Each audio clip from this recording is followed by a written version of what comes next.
Hey everybody, this is Andy with Patterson Adjuster Training. Here we are at the end of 2022. We've just got a few days left and then we're going to turn the page and we're going to jump into 2023. I've got 4 things that you need to do to be successful in 2023, and if you'll stick around to the end, I've got a bonus tip that I think is the key to being successful on all of your deployments.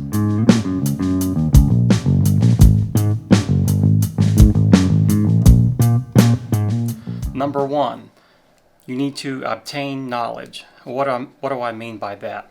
Well, as new adjusters, you don't have the luxury of having experience. And so what you have to do is you have to overcompensate for that weakness by knowledge. Well, where do I get this knowledge, and what knowledge are you talking about, Andy? What I would do is I would focus on wind, hail, maybe some water claims, and then a spot on the ceiling of a bedroom or something. Focus on those types of claims, and then once you get those down, then you can branch off into other areas. Stick with scoping. How do I scope a loss? How do I write the estimate? Practice a settlement discussion with a relative or a friend. I know that sounds cheesy, but that's the only way to get better, because if you can get comfortable at home doing these things and practicing them, when you get your opportunity, it'll be much easier for you when you're out in the field. You will be nervous from the standpoint of you're talking to a live customer versus somebody you're comfortable with, but that word track is in your mind. You've said those words before. It's like muscle memory. Number 2, stay focused. What do I mean by that? Well, it's easy to get discouraged, and it's easy to say, it's not worth it, I'm never going to get my opportunity, and you lose focus and you start focusing on other things. There's nothing wrong with focusing on other things in your life, but what I want you to do is focus on the reasons why you want to do this job. I was working a customer care tent in Houma, Louisiana, and there was 4 new adjusters down there that was at the tent I was at. And so I quizzed them on several aspects of being an independent adjuster because I was a staff adjuster at that time. I found out 2 of the ladies were sleeping in their trucks at a truck stop in Morgan City, Louisiana. And I asked them, I said, why are you guys doing this? You're sleeping in your trucks? You don't even have a hotel room? Why are you doing this? And they both said, Andy, this is life-changing money. Where can we go and earn 6 figures where we don't have to spend 4 years in college, where we don't have to go to a 2-year technical school?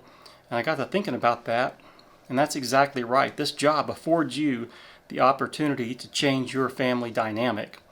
I never went to college, but my last year working on CAT, I guarantee I made more money than maybe a new attorney right out of law school. And that's not knocking attorneys or people who go to college. That wasn't my career path. God led me to this career. It was a long road getting there, but through this career I was able to pay my house off, and it was a road for financial freedom that I wouldn't have had otherwise. So I want you guys to remember, why did you want to do this job? If you wanted to do it just to travel and be cool, that's not the right reason to do it. If you want to help people, and also for the money, because let's be honest, if they stop paying adjusters, they're not going to go out. The money is good, but the work is hard. But why do you want to do this job? So I want you to focus on that and think about, okay, let's play this out. 2 or 3 years, I get my opportunity, I make 6 figures. What will my life look like making that kind of money? Once I break through and I get that experience and I've already obtained the knowledge that I need, what's my life going to look like? I might be able to get my mom and dad a house they wanted. I might be able to set up a college fund for my kids. I might be able to get my family out of this home into a nicer home. It opens up so many possibilities for your life, but it's going to take obtaining that knowledge and staying focused. The third thing you need to do in 2023 is do not quit. I'm talking about to the folks that are dead serious about this being their career. They're going to make it. You're putting in the steps now, or you put in the hard work to get the training that you need, and this is your career. Don't you dare quit. I was a staff adjuster at a let's say, a Good Neighbor Insurance Company. So I left my position and I started this YouTube channel. And the whole reason why I started it is because I seen new adjuster after new adjuster after new adjuster either get kicked off a storm or quit. And whenever you're able to see that situation repeat itself, it starts getting old. And a lot of people would get mad, like, these new adjusters are terrible, they should have did a better job. Well, maybe they wanted to do a good job. Maybe they really wanted to make this a career, but they didn't have the support. They didn't have the knowledge that they needed to make this a career. Maybe they didn't have a mentor, somebody to explain what they need to do, somebody to show them the ropes, so to speak. Matt Allen with Adjuster TV is fantastic. He is like a virtual mentor because he has so many good videos. He has Adjuster TV Plus, which is awesome. And there's so much training packed inside of his Adjuster TV network. You have resources there at your disposal. Tap into those resources. So I want you to get the knowledge you need. I want you to stay focused and do not quit.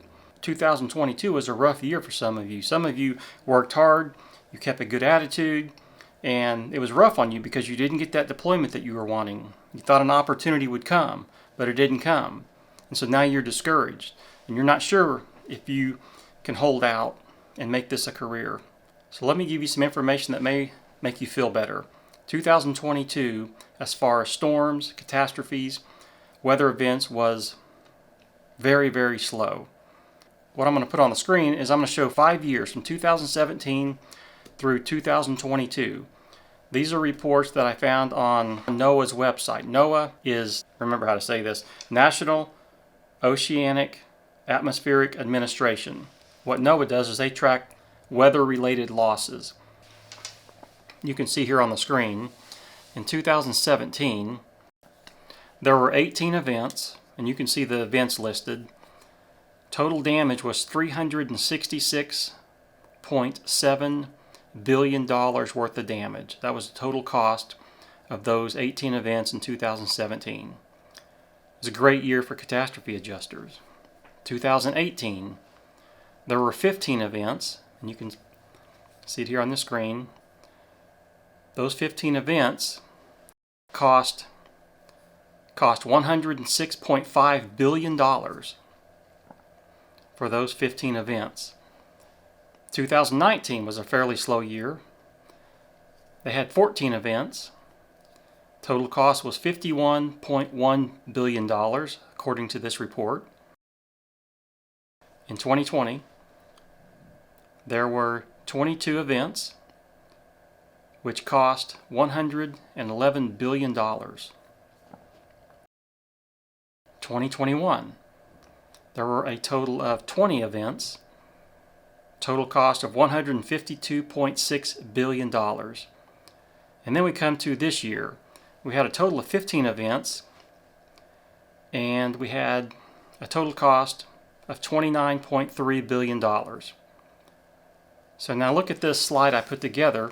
If you look at the events, 2022 had more events than 2019, but look at the cost. It was almost half of what 2019 was, and 2019 was fairly slow. So there was only $29.3 billion total cost in 2022. So guys, it was a slow year. It was rough, but don't quit. Don't you dare quit. So what have we covered so far? Number 1, we need to obtain knowledge. 2, we need to stay focused. 3, don't quit. Number 4, keep your profile updated and stay in touch with your IA firm. Now I know you're probably thinking, well, Andy, I'm on the roster for 15 different IA firms. I got to go where the work's at. I get it, I understand that, but as you start getting some experience, you may figure out that this firm doesn't treat you as well as this firm, or this firm doesn't provide as much support for you as this other firm. But what you need to do is you need to keep your profile up to date. Like Crawford, for example, I know on their system they use is called Renovo. You have to go in there and say, hey, I want to work. And you need to go in there and update your training and your experiences. Keep those up to date. If you take a class through Crawford, then they're going to update your Renovo profile with that training. But if you take some training outside of Crawford, which there's a lot of good training out there, make sure you go into your profile and update that. Whatever IA firm roster you're on, make sure you keep that profile updated. And what I would say is call in on a regular basis, and don't just say, hey, my name's Andy, give me some work. You need to talk to the people. Just say, hey, this is Andy, I just took a Xactimate Level 3 class or Xactimate Level 1 class, or I took a scoping class. I just wanted to let you know my profile's up to date. Is there anything going on right now? They may say no, but eventually they're going to know you by first name basis. So whenever a deployment hits, they've got to deploy somebody, and they want to deploy somebody good. If you're being that proactive and that diligent about getting deployed, you're probably going to do a good job on a deployment. The bonus tip that I'm going to give you is practice perspective. You're like, Andy, what in the world does that mean? It sounds like a bunch of fluff. Well, it's not. Let me explain. Your best friend on a storm is empathy. I don't know how many storms I've worked where I had to go do a second inspection or a third inspection or do a service recovery inspection. And what that means is you're dealing with somebody who's mad, who didn't have a good first, second, or third experience. And so you're out there to fix the problem. One of the reoccurring complaints I heard from customers is I didn't feel important. They were in a hurry. They didn't explain anything. They didn't get the estimate to me when they were supposed to. So practice perspective from the customer standpoint. Put yourself in their shoes. I heard this story that kind of drives this point home, talking about perspective. So this elderly lady is sitting on a bus. It's a city bus, and a guy gets on with two kids. Well, they sit in the middle of the bus, and the elderly lady is at the back of the bus. Well, these kids get up and just start ranting and raving. They're opening the windows. They're running up and down the aisle, and they're screaming, causing all kinds of noise, really upsetting this elderly lady. And the dad is not paying any attention. He's just staring out the window, acting like he's totally oblivious to what's going on. And the more these kids act up, the angrier she's getting. So finally she goes up there and taps him on the shoulder and says, "Sir, do you understand that your kids are tearing this bus apart? Don't you even care?" And he looks up at her and he's like, "Oh gosh, I am so sorry, ma'am. You see, we just came from the hospital. My wife, which is their mother, was just killed in a car accident, and I'm just out of it, and I haven't figured out a way to tell him yet." Immediately, that lady's perspective changes. Whenever he told her what he was dealing with, she had empathy. Her perspective changed. So that's why I'm saying practice perspective, because when you do that, your customer service skills are going to go through the roof. And I can tell you from experience, if you're not very good at writing estimates, if you're not very good at scoping, but you're excellent at customer service and you relate it to the customer, they can overlook a lot of stuff if you're nice to them and you treat them right. So those are the things you need to do in 2023 to be successful. If you like these videos, hit the subscribe button and the bell notification. That way you can get notified when one comes out, and I will see you in the next video.